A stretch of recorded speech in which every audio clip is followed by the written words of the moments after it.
Hello, everyone. I'm so happy to see you all here this evening, and we're so good. We're so grateful to have this opportunity. We know that last week we were ready to go, and we had the storm, and we need to keep those in prayer. I was talking to our sister Beth about those who are what's going on in Western North Carolina, and just, oh, you know what's interesting? I didn't realize Augusta got hit hard to the point that Augusta still doesn't, some places in Augusta don't have power yet. And, ooh. So this has been interesting because normally I'm used to a hurricane every season, at least one hurricane that's bad. And usually it takes about 2 or 3 days and things are kind of workable, manageable. It seems like it's going to be weeks, if not months, before things are fully, if they come back to normal. And there's still people that are missing, and there's still a lot for us to be praying for. Keep your eye out, your ear out for opportunities for us to help these things. I know that right now they're not letting people just go up to those areas. They're asking for people to only go up if you are certified, if you are certified in those things. But there will be an opportunity for us to give financially. There will be an opportunity possibly for us to send some provisions, but more importantly, we need to be praying for those people. We need to be working. And I'm so grateful that we have this chance this weekend to continue with our program. This was such an amazing opportunity. We know right now in our society, we are struggling with anxiety. And as a pastor, it reminds me of Peter, where it talks about in the last days, there will be a lot of fear, a lot of anxiety. And this has become an issue that has reached even younger levels. I know that Brother Andre is going to give a really thorough presentation, but I know that one statistic that surprised me is that even high schoolers are experiencing levels of anxiety that people in mental institutions used to experience in the 1950s. So you're seeing a jump in anxiety and almost a universal impact of anxiety in our society today. And this is timely, but we are so grateful to have him to share with us and to have this opportunity to learn and to improve. And if it's something that you don't struggle with yourself, this is good information for you to be able to share with the people around you who struggle with this. And I'm so thankful that even with the storm and even with all the damage, we're still able to have this seminar, and I am looking forward to hearing every word. But before we begin, let's start with a word of prayer. Dear Lord, thank you for your promises that you are the Prince of Peace, that you are the one who calms the storms and allows us to have a peace that surpasses understanding. In these times where we need it the most, we ask that you will speak very clearly through Brother Andre, that you will bless him and use him to share with us this very important information, that we may be impacted by it, but may we also use it to share with others, and may we be able to have an impact on the world around us and reduce that anxiety that they experience. I pray these things in Jesus' name. Amen.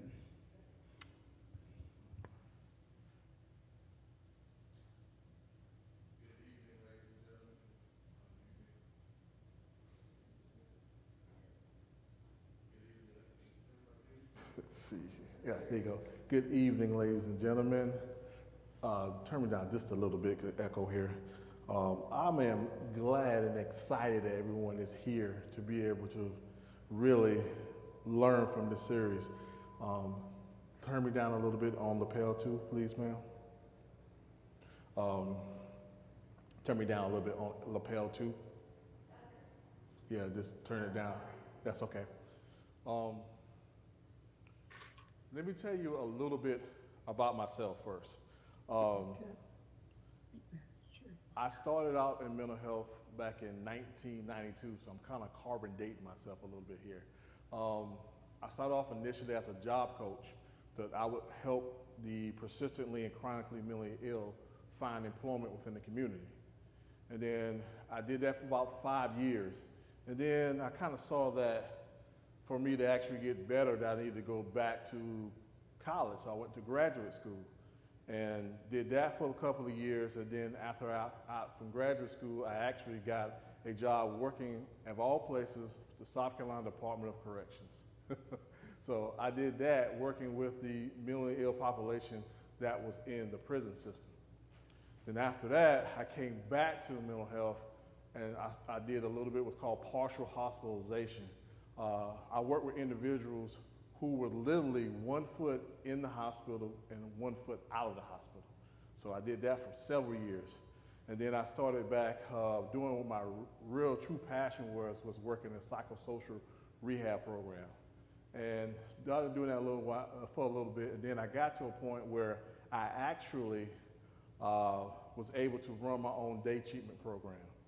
And I had a number of about 10 to 12 patients that would come in, some 2 days a week, some 3 days a week, some every day. And we went through the skills needed to be able to help individuals who had persistent and chronic mental illness to function within the community. So we actually would do nice little things that you guys take advantage, that a lot of times people who have challenges don't. Like we would go to horticulture. We had a horticulture plant where they would grow plants and they could see the process of it growing. And it literally helped them because being a part of nature and putting your hands in the dirt, this was really relaxing for them. And also we took them out in the community. So you know how you guys go shopping when you want to be able to go, a lot of folks with challenges don't have that opportunity. So showing them how to be able to shop for things, that how to use a coupon. Those basic things I've done. And then after that, because of budget crunches, the program wound up closing. So I started back doing more individual therapy. So the last about 5 years, I really got into individual therapy really a lot. And that's when I really saw some of the challenges. And one of the interesting things that we had to do out of rotation was we had people that came into the office, and I had to figure out what was wrong with you. If you come in and say whatever symptoms, whatever, so I had to literally sit down with you, ask you pointed questions to figure out what was wrong, and then try from that point, come up with a diagnosis and how to help you with treatment and refer you over to our psychiatrists and things of that nature. So after all that, I did that for about I did it really 28 years. And so I was able to retire and I started doing other things. And how I came into this seminar, good friends of mine start talking about how they was really struggling with simple things of anxiety. You know, some people would tell me, well, I have difficulty going across the bridge, or I have difficulty just doing small things. But it started mounting up. The people kept bringing them to me. And I started asking questions to God. I was like, how I can help people to really get through this? And that's how I composed this seminar, to be able to get us to the point that we're at today. All right, so tackling anxiety. This is part one. So we're going to really define in this series this evening, what is anxiety, okay? So like I always do, I like to share my medical disclaimer. All content in this presentation is for informational purposes only. It is not intended to be a substitute for professional medical advice and should not be relied on as health or personal advice. Always seek the guidance of your doctor or other qualified health professional with any questions you may have regarding your health or a medical condition. Never disregard the advice of a medical professional or delaying in seeking it because of something that was discussed in this presentation. If you think you may have a medical emergency, call your doctor, go to the nearest hospital, emergency department, or call the emergency services immediately. If you choose to rely on any information provided by, you do so solely at your own risk. So my thematic text for this series is Philippians 4:6. Be careful for nothing, But in everything, by prayer and supplication and thanksgiving, let your requests be made known unto God. Amen? Now, this is what we're going to cover in this series here. Tonight, like we said, what is anxiety? Tomorrow morning, we will talk about internal and external anxiety. Then later on tomorrow afternoon, we'll get into analyzing your thoughts. And then the last part, of course, is overcoming anxiety. Many people experiencing the symptoms of anxiety can begin to wonder if there's something really wrong with them. One typical fear is that they might be going crazy. Unfortunately, the reactions and comments from other people, such as just get yourself together, are not helpful. Although you might feel alone in your struggle against anxious moods, the reality is that many people experience these moods either from time to time or on a more regular basis. In fact, it is estimated that 1 in 5 experience significantly anxious mood at some time in their life. Anxiety can affect any kind of person at any stage of their life, whether they are an introvert or an extrovert, socially active or shy, youthful or elderly, male or female, wealthy or poor. Whatever your distinction, you can become anxious. That means that any person you know is also fair game. So remember, you are not alone. So, understanding anxiety. Most people, if you really, which we'll get into a little bit more tomorrow, is that your thoughts and your behaviors all go together. So in other words, if you're thinking a certain way, you will behave a certain way. And the reason why you're behaving a certain way is because you're thinking a certain way. And we'll as we get into this seminar a little bit more, we'll get into the thought processes a little bit more. Feeling afraid is a very much part of the experience of being human. It occurs in response to realistically anticipated danger and therefore is a survival instinct. For example, if a ferocious animal confronted us, it's likely we would respond with fear. This response is important because it initiates a whole series of physical and behavioral challenges that ultimately serve to protect us.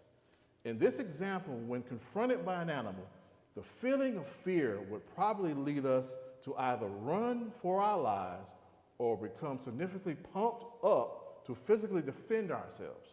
As you can see from this example, the experience of fear is a part of a process of survival.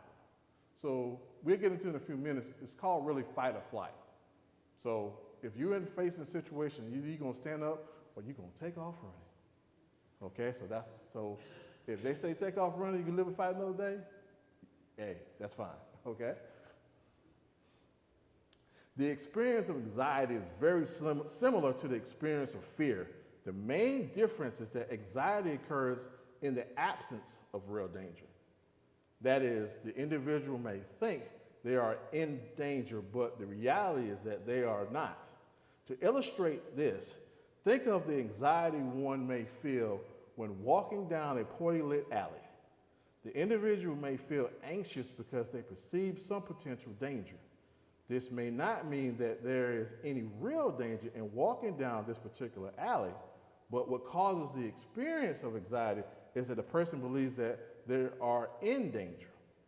Therefore, the experience of anxiety and fear are basically the same, except that in the case of anxiety, there may not be an actual danger. The person just thinks there is. So in this example, yeah, of course, if, some people, I've done this all the time. I need to go somewhere. I try to take a shortcut and it's kind of whatever. And, you're kind of looking around. But, hey, if I didn't take a shortcut, I just would have walked around. It wouldn't have been that problem. And that's natural. But, again, if you notice that the experience, fear, were the same, except that in this case of anxiety, it may not be no actual danger, then that comes a question. Yes, sir. So that, Yeah, you got it. You I got time. just wanted to Yeah, I don't think it's turned on. At the bottom, oh, it's on. The difference is only that this is imagined versus literal, so it would be considered fear. Sorry. It would be considered fear if I'm feeling like a lion is in the room and there's a lion in the room, but if I feel like there's a lion in the room and there's no lion, that's anxiety. Okay, I just wanted to clarify because I know that some people will say, well, I think there is a danger there, but even if you believe there to be a danger, but it's not visible or apparent, like I can be anxious because I think someone is hiding behind my car, waiting to attack me. But if I'm not clear that there is someone, then that would be anxiety. Okay. I just wanted to clarify. Thank you. Thanks for asking for the clarity because, again, like the point I mentioned earlier, the thoughts and behaviors are synonymous. So your thoughts and behaviors really apply to each other. So if you're really thinking that, you're going to act that out in your behavior unless you prove otherwise. So again, it's an instinct, but then again, the issue is when it becomes where you really find out it isn't nothing there. Then that's when the challenge becomes. Fight or flight response. It's important to fully understand the way our bodies react to threat or danger, whether real or imagined. When a person is in danger or believes that they are in danger, a number of changes occur. This response has been named fight or flight response. As previously explained, when confronted with danger, we will typically flee from the situation or stand and fight. The main purpose of fight-flight response is to protect the individual. It is therefore important to remember that the experience of anxiety is not in itself harmful. When a person's fight or flight response is activated, three major systems are affected. These are the physical, cognitive, and behavioral. So physical action means the physical body, cognitive means the thought process, and the behavior is that what you do at the end. Does that make sense? Okay? And we'll explain all three of them. The physical system. When we believe that we are in danger, our whole physical system undergoes some major temporary changes designed to enhance our ability to either run away or stand and be ready to fight. So something happens, okay, I'm gonna do one or two things. Put your dukes up or you gone. And you have to be like the gingerbread man. You have to catch me if you can, okay? Physically, as soon as a danger is perceived, the brain sends a message to our autonomic nervous system.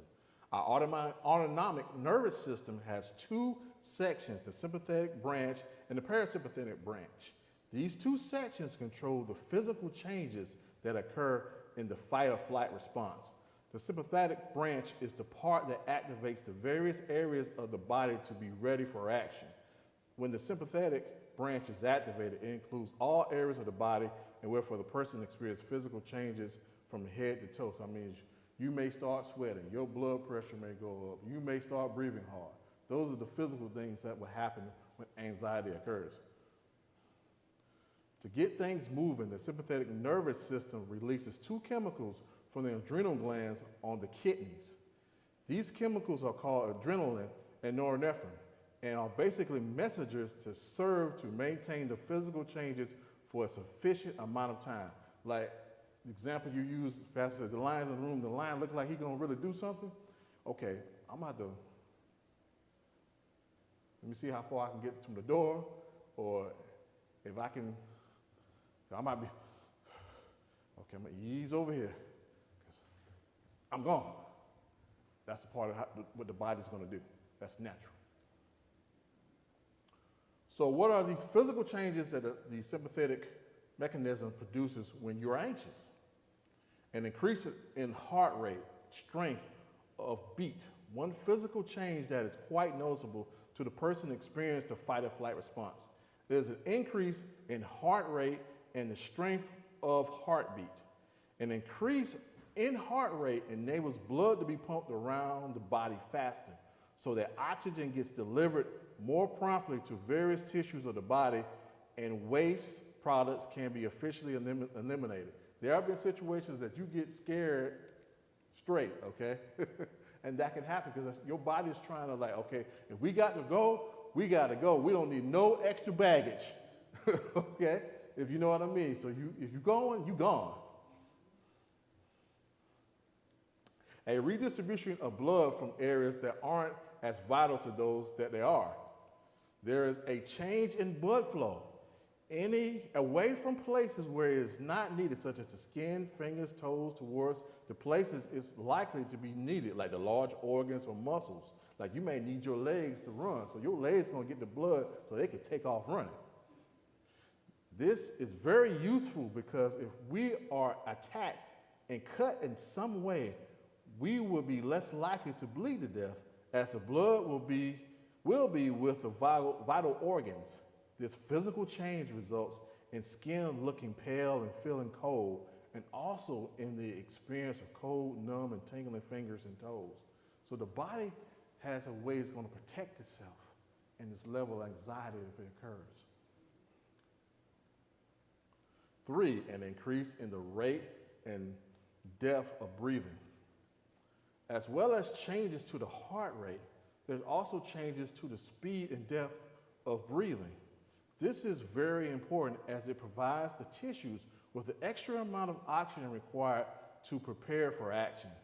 The feelings produced by this increase in breathing can include breathlessness, choking, or smothering feelings, tightness, and pain in the chest, and sighing and yawning.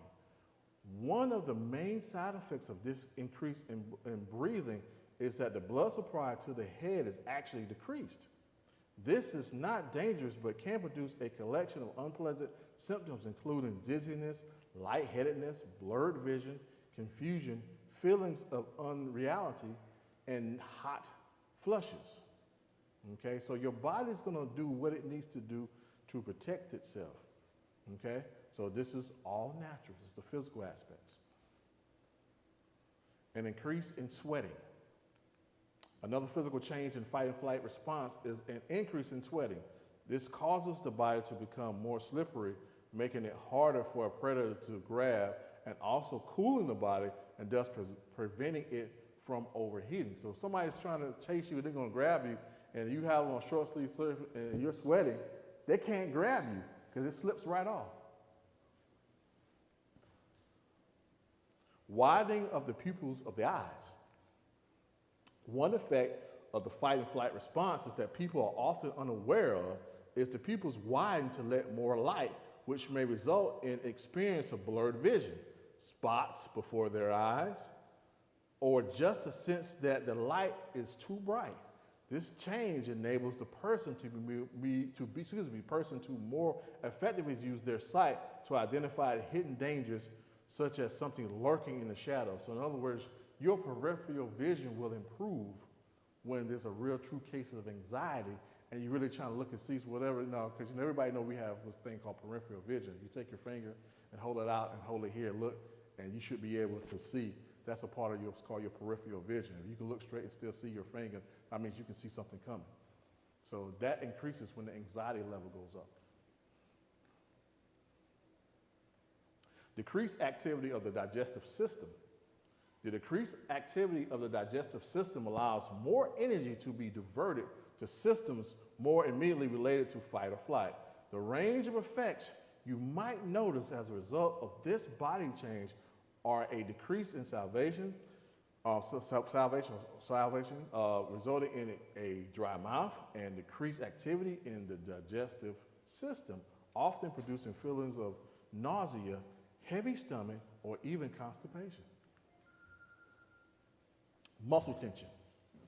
Finally, many of the muscle groups tense up in preparation for fight or flight, and this results in subjective feelings of tension, sometimes resulting in aches and pains and trembling and shaking.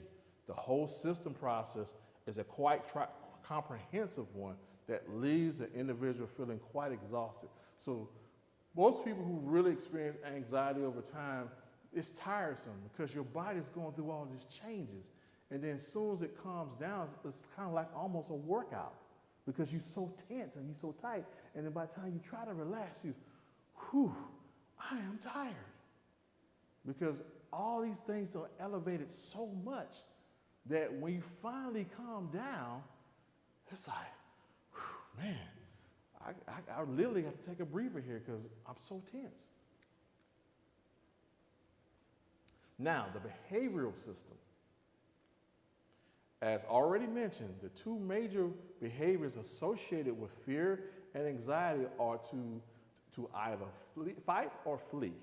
Therefore, the overwhelming urges associated with this response are those of aggression and a desire to escape. Wherever you are, often this is not possible due to social restraints, and so people often express the urges through behaviors such as foot tapping, pacing, or snapping at people. The cognitive system. As the main objective of the fight and flight response is to alert the person to the possible existence of danger, one major cognitive change is that the individual begins to shift their attention to the surroundings to search for a potential threat. So in other words, you start looking around. So if you have to go look around and do things to be able to make sure your environment is clear, you do that. I remember, and this is a true story, I worked with a patient who, here in South Carolina, we had a situation that's called deinstitutionalization. That means that at one time, a lot of people used to be hospitalized. It was a period from probably the early 70s to about almost all the 80s and early part of the 90s. So what happened was they realized that people who've been in the hospital this long, how can they function in the community? All they know is this small environment. I had a patient I had to work with because the patient always, because you in big hospital systems, they always would get robbed. So they learned to walk through the door backwards. So every time they went through a door, they would walk through the door backwards. Because of the fact, the environment they was in, they always got taken advantage of, or their stuff got stolen. And one of the hardest things I had to be able to help them with a part of the deinstitutionalization process was to get them to learn how to walk through a door how you and I walk through a door. So imagine being hospitalized, I think this person was like 25 years. And being able to be adjusted back to society and be able to go through that. So we kept wondering, so why? I asked the first question, well, why did that always happen? So again, me being inquisitive, I sat down and just asked the person. And then they told me what was going on. So I had to reassure them to say, hey, this is not going to happen in this environment. We're going to make sure, and then eventually they conformed. But you will adapt in certain situations in your life. If you're really looking at what you need to be able to do to survive, you will adapt. Okay? So as the main objective of the fight or flight response is to alert the person to the possible existence of danger, one major cognitive change is that the individual begins to shift their attention to surroundings to search for potential threat. This accounts for the difficulty in concentrating that people who are anxious experience.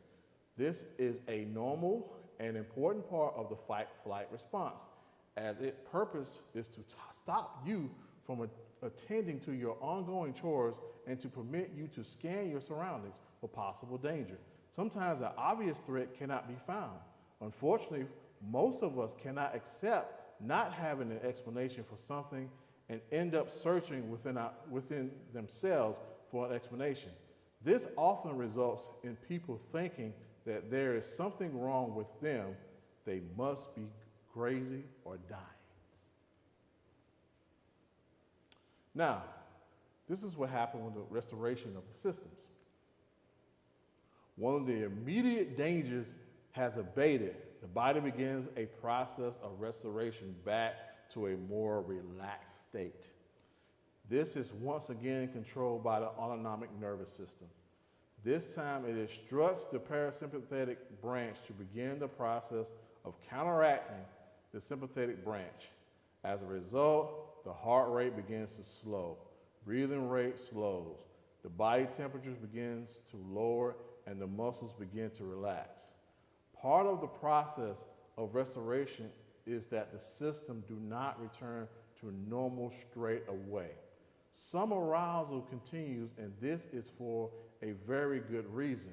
In primitive times, if a wild animal confronted us, it would be foolish to relax and be off guard as soon as the animal began to back off. The changes of danger continuing in such a case causes the body to remain prepared for the need once again face danger. Therefore, some residual effects of the fight and flight response remains for some time and only gradually taper off. This can leave the individual feeling keyed up for something afterwards. This helps us to understand why it is that people can feel anxious for ongoing periods of time when no obvious stressor is present. So in other words, we have conditioned ourselves that when something has already happened, even though it might have already passed, but we don't know what's going on next. So we're trying to constantly be prepared. So guess what happens? Remember that we said the thoughts and the body works together. So you're thinking that I don't know what's still about, so I still gotta look around. I still gotta, keep myself just in case it comes. Even though it may not come, but I gotta keep myself ready for it if it does come. Because I don't want to be caught not being too relaxed. So if I gotta take off running, if something coming, I'm sorry, I was gonna run. Guess what? They're gonna jump in and get me, the animal, whatever's gonna get me, or they're gonna beat me up because Of like PTSD kind of thing? well, PTSD, if a trauma thing has occurred, for some people it can be. And sometimes you can over kind of estimate you thinking whatever, but because you're thinking that's going to happen, I'll give you a good example. Say if you got in a car accident, okay, and a real bad one. First of all, you're not going to want to really either drive a car again, because most people tell you, well, go ahead and get back and drive. No, you got to ease yourself back into it, okay? So the same thing is like, for example, if you're afraid to fly, the process I used to do is called systematic desensitization. I wouldn't say if you're afraid to fly, okay, we're gonna jump on a plane tomorrow. That wouldn't work. So I gotta get you comfortable to even talk about a plane. Because if I say a plane, oh no, I don't no plane, man, you ain't get out. No, I gotta get you comfortable to talk about a plane. Then once I get you comfortable talking about a plane, then I say, so excuse me, now you're comfortable about talking. Maybe if I could show you a picture of a plane, you may say, yeah, it's a 747, but that's kind of a big plane. Let's start off commuter plane, something small. You get used to comfortable going seeing the pictures. Then I'll get you comfortable seeing the pictures. Then I'll say, hey, can we maybe drive by the airport? Well, let's just drive by there. And then when I get you used to driving the airport, let's say, hey, let's pull up and have a seat in the lobby. And we'll systematically get you to the point where you can say, hey, you can register your plane and you're going on the flight. So I say all this because our bodies and our minds are conditioned when something does occur, it has to protect itself. I don't know if you anybody, I think if you've been in combat or been in war, one of the things they found out statistically speaking, if you've been in combat or any type of war, if you see, say you saw some real bad things in war, your mind will automatically block that to protect itself because that experience was so horrific that it's going to block it so you can function. Because if it keeps repeating it, you can't function. So your mind has ways it's going to do to protect itself to keep for you not being able to get with it. But most of the time, most people anxious, they're still keyed up, as it says. They keep themselves, amped up, for sometimes really for no reason. So what causes anxiety? The combination of factors which result in an individual developing anxiety disorder differ from person to person. However, there are some major factors that major factors that have been identified, which may be common to sufferers. These factors can effectively divide into biological and psychological causes. Let's look at the biological factors here. A genetic factor has been linked to the development of anxiety disorder. For example, in obsessive compulsive disorder, about 20% of the first degree relatives have also suffered from the condition. Overall, based on family studies, it has been suggested that individuals may inherit a vulnerability to developing an anxiety disorder. I tell people, yeah, there's a factor that does weigh in, but say for example, one of your parents is an alcoholic. Yeah, you do have a genetic factor, but I tell people drink enough, you become an alcoholic. Okay? So, not saying it does have a bearing, but that don't mean you have to feed into it. Yes, ma'am. So, hold on, so we'll get the mic to you.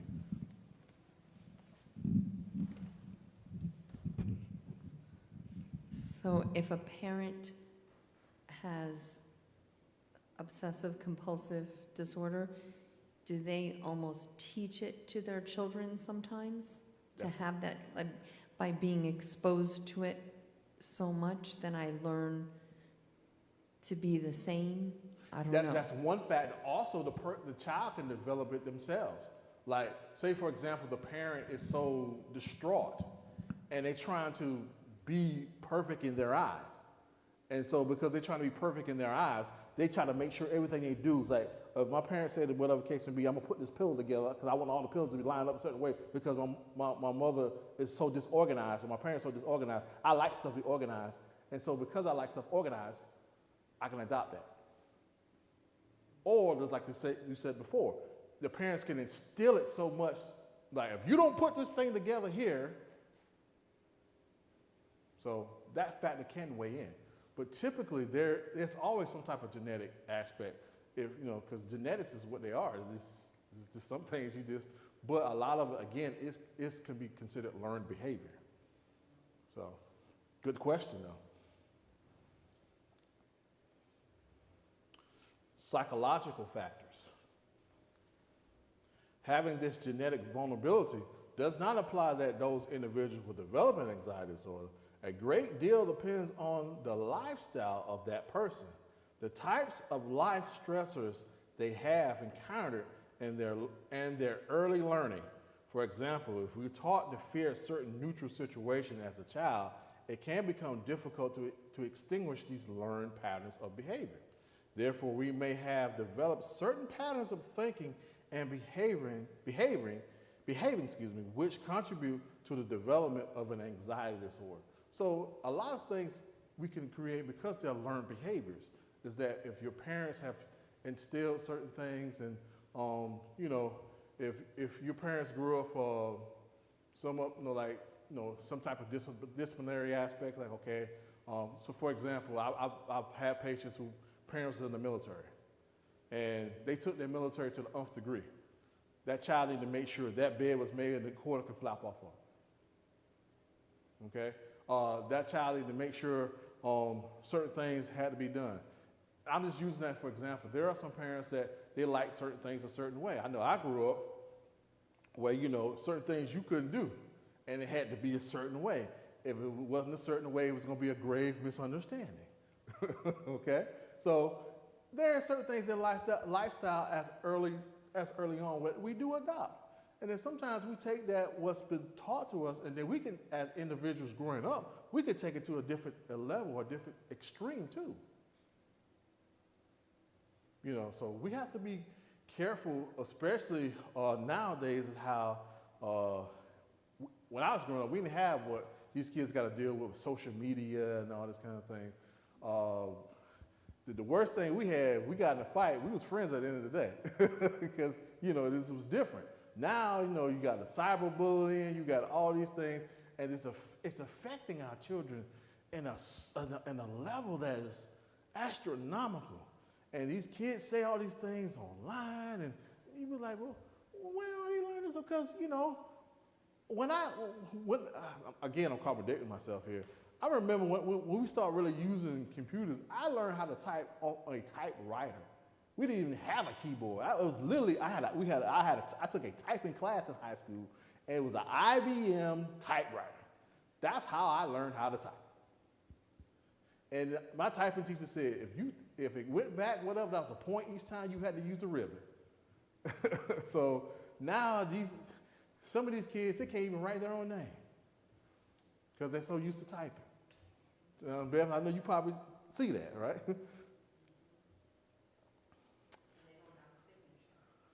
Yeah, because again, it's not taught anymore. I mean, now that I was just reading an article a couple of weeks ago, they're trying to push back the aspect of learning how to write again, because we got nobody don't write anymore. Now they got, if you sign certain things, you just put the initials, or matter of fact, the program will type. All you got to do is type it, it'll write for you. it'll sign your name for you. Like as long as you put the letters in, it'll write it for you in cursive. Sometimes our technology can really be a detrimental to us and not teaching us some basic principles of how to interact. In summary, as you see from this description of the fight or flight response, anxiety is an important emotion that serves to protect us from harm. For some people, the fight-flight response becomes activated in situations where no real danger is present. The types of situations vary greatly from person to person.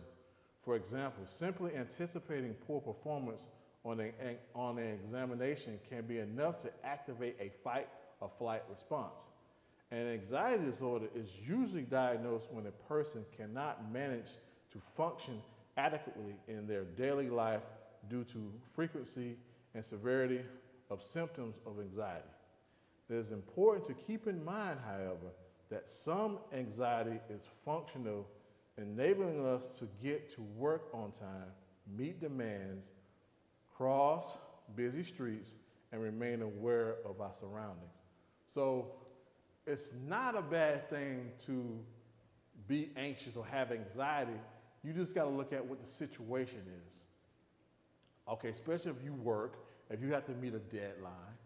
Yeah, you may have to, because hey, you know what, I got to ante up a little bit because I need to have this done by 5 o'clock or whatever because my supervisor's asking this. Or it may be anxious because you might see driving down the road, you see all the brake lights in front of you, and you're trying to figure out what's going on because, man, all these brake lights in front of us. We just experienced that coming today. Wife was coming, he was like, well, why are all the brake lights going on? And people, because they're rubbernecking, nothing happened. The state trooper just had a person pulled over. But it literally caused like 60 brake lights to come on. And I'm saying, well, something happened, was it red? So I said, oh man, I'm gonna be here late, I'm thinking whatever. And we passed by, this is a state trooper, just pulled somebody over. And I was like, sometimes we can really ratchet ourselves up for no reason sometimes. And we just have to look at that. And again, as we're saying this, it's okay, but in the situations, we gotta be mindful of. And I think that's where most people get off track.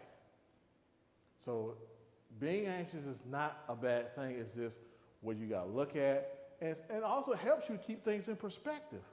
Because sometimes you might need to be anxious if you know you don't do what you need to be able to do for your job, and you know you need your job to be able to live, okay? Or you know if you, okay, man, I know I got whatever the case may be, I got to really focus because I need to get this done because I've been trying to really, clean up my house or whatever the case may be, I got company coming out, I don't want to do, okay, that's fine. So it does serve its purpose, but we got to look at the reality of the situation, okay? Does that make sense? Let me ask this, if anyone online had any questions that, if you want to be able to ask, all you got to do is just unmute yourself so I can be able to hear you. So if anybody online has any questions, I definitely would take any questions along with that. Yes, sir. So what are the factors in the rise of anxiety? Are you going to touch on that tomorrow? Yes, tomorrow we're going to get into what's called the internal and external anxiety. And it's going to be really touching more of the thought process. And then in part 3, we're going to really look at analyzing your thoughts. You'll be surprised of what you think can cause your anxiety to go to the roof. So I don't want to put too much a spoiler alert, but yeah. And also tomorrow we will talk about some biblical characters that experience anxiety. But you'll be surprised once you finish this that how your thoughts really fuel a lot of things. And since I put this together, seems like I've been getting more people have been stopping me and explaining to me that the smallest things that, you know, it may be for you is not an issue, but for that person, it is the biggest thing. I don't know, some people about failure, I don't want to look bad, I don't want to. So those things are important. So we're going to cover that because I really want you to get you to understand how to rechannel your thought processes. And then we'll give you the formula to how to be able to overcome. Because you can overcome. Okay? Definitely you do everything through God, but there's a role that you have to play too. So we definitely will cover that piece real intensely to look at that.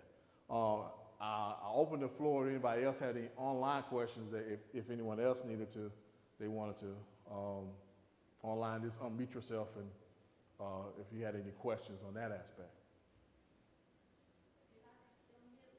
Okay, so I mean, they must be got it then, that's good. So also in closing, if you want to be able to get a copy of the presentation or, you know, there's no patent on none of this, you just email me, whatever the case may be, and I'll be able to send you the copy so you can go back and kind of look at it for yourself. So the email is up here, and we'll have that all tomorrow as well, so you can continue. And then also, if you need to be able to ask me any other questions in between there, you're more than welcome to. But I just wanted us to kind of look at giving us a foundation here. Then once we have the foundation, then we're going to really look at more really looking at your thoughts. Because you'll be surprised of how your thoughts really fuel a lot of stuff unnecessarily. And I'm going to challenge you more looking at your thoughts very well, okay? We don't have any more questions or whatever the case may be. Anybody here had any questions, anything you want to ask? Is everything clear so far? Yeah, okay. Yes, sir. So it's a thought, I mean, from what I'm taking in the presentation, anxiety is only as tolerable as it is useful. So if it's helping you to kind of not procrastinate, if it's helping you to be more alert and more focused, it's okay, as long as you're not letting yourself become overly anxious about things that you don't have control over or things that you can't, are not helping you in your own life. Is that more or less Yes. You're Johnny on the spot.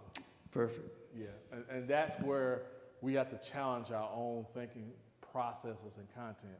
I'm going to use this example quick, and then I'll let you close out in prayer. People don't understand there's a difference between a thought process and a thought content. Use an example. I use the example all the time. Say I got the taste for some ice cream, and I really want some ice cream. Okay, so I was like, I really want some ice cream.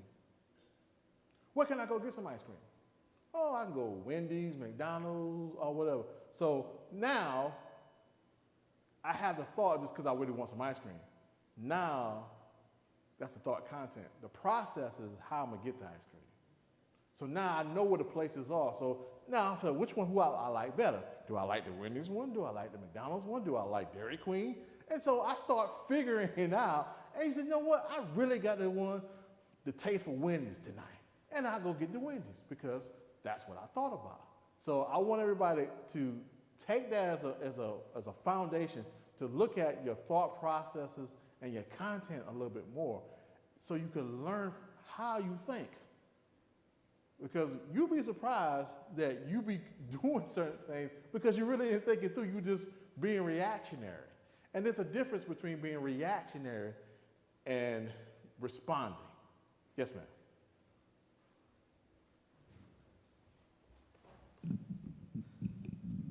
Is there a correlation between the content that I am putting in my mind and the anxiety level that I have? I see in some of my students who are obsessed with things like scary movies, and then everything is scary. Anything new, they hear a noise, oh, it's a bad guy. And I'm like, it was a bird. But I sometimes think that content we put in can lead us to be more fearful, whether it's actually anxiety or not. And I tell them, too many scary movies makes you more scared. Correct, because again, it's what you feed. It's literally like the old saying goes, you are what you eat. You are literally what you feed into your brain. So you sit here and watch all those things, of course. You now, again, remember we say you pumped up. So now you got yourself pumped up because it's like, I see you, Jason or whatever. So now I'm looking like, oh, it's time for me to go to bed. And I'm looking like, okay, I can't go to bed because I done saw all those things. So now I'm all woo, woo, woo, woo. Right. And so you have to be careful what you got to guard the avenues of the soul. What I'm really getting at. Yes, sir. And especially what you're talking about specifically, their intention is to pull up your adrenaline, to put you into a fight or flight mode, because the problem is that these companies have learned that people want that experience, and so you think that it's not real, but and I think you'll probably touch on this, there's a correlation between what you observe and your own experience. And it's impossible for you to watch something and your body not participate in it in some way or another. So one of the reasons we have to be so careful what we watch is because your brain cannot distinguish between fake, staged, and reality. And so you are actively participating in your mind in what you're watching. And you may say, oh, it's obvious this is entertainment, this is not anything. Why is it that when you're watching a scary movie, your body responds the way it is? It's because your mind can't say, oh, that's not real, that's fake, that's a joke. Your brain is observing it and you're responding as if you're in the situation in the moment. So what we're watching is deeply impactful, but the problem is we're watching things that are intended to cause these responses, cause a panic, cause this like spike in adrenaline, and we're hoping that we recover quickly. But if you are constantly watching something, if you're constantly, you said, brother, if you're constantly eating junk food, don't be surprised when you have high cholesterol and you have high triglycerides and high sodium, because every bite of the junk food you ate had like 3 times the recommended dose of sodium. Don't be surprised when you watch a scary movie that you become more anxious and more fearful because of all that you're watching, because you're filling your heart and your mind with this adrenaline, anxious content. And now, when you're not watching it, it's still, your brain is still turned on there. Yes. Yeah. Just look at the news for 15 minutes. That'll ratchet. Yeah, that'll ratchet you up. And that's the danger too, because we feel like news is unbiased, and we're starting to understand, especially, you just watch the opposite, the two that are owned by the same company, by the way. They're owned by the same person. He owns the left-wing media and the right-wing media. And you're like, how could someone who's claiming to be unbiased have such an opposite opinion? It's because it's intended to be done in a way that boils your blood. It's intended. It is done in a way to cause you to feel panic and to, like you're saying, you don't have to watch a scary movie, but the intention of the people who are producing the news is for you to be locked in and for you to be panicking and for you to say, wow, this is so crazy. I need to hear more about this information. And not turn the channel, because if they just read the news and say, hey, today so-and-so did this, and we had a meeting with this country, people would be, why does no one watch C-SPAN? Because it's boring. They have to sensationalize it, and so it's intended to boil your blood, to cause you anxiety.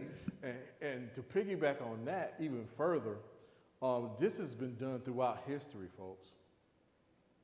Major people have played both sides of the spectrum to really get you to the point where, you know what, I'm going to be stark here, or no, there is no centerness. The only true centerness is Christ. Okay? Everything else, the ultra conservative, liberal, that's all whatever, okay? In our own lives, especially in this series with dealing with anxiety, we need to have the more thinking process of being more Christ-centered. Because that is the thing that helps us, as we get into later on in the series, become more of the overcomers. Okay? So I'm hoping this lays a strong foundation, because I want everybody to really understand the factors that weigh in. And so when we talk about in the morning the internal and external factors, it's going to really tweak your thought processes a little bit more. And that's what I really want to do. I want you to think outside of the box. Most people cannot do that, and that's a challenge. But through the help of God, it helps you to be able to rely on Him so you can see things, and as the thematic text is that you won't be, anxious, because you know who you're relying on. Okay? Exactly. We know the end of the story. Okay? Does anybody else have any other questions or comments or any online questions or whatever? Okay? I'll let Pastor close out in prayer. Thank you, Brother Andre, and I'm glad that we started, but we have a few more presentations, and I'm looking forward to hearing the whole seminar. It might be good to catch them all in one so you can see the whole picture. But I'm thankful for your time, and let's close with prayer and ask that God will bless us on the way home and bless us as we continue the series tomorrow. Let's pray. Dear Lord, thank you so much that you are the Prince of Peace, and you are calling us to be more thoughtful, be more intentional, not be victims of our circumstances, but have a greater mind, understanding that you are in control of all things. May we give our anxieties, may we give our cares to you, and may you be the peace that we have in the midst of the storm. Please bless us on our way home. Help us to all get home safely and return again tomorrow to continue learning and growing together. And bless Brother Andre as well, as he is sharing these presentations. May you give him your Holy Spirit and your angels to guide and protect him, that we may continue to learn and grow through the message that you're sharing with him. I pray these things in Jesus' name. Amen. Amen. Thank you all so much. God bless, and have a wonderful evening.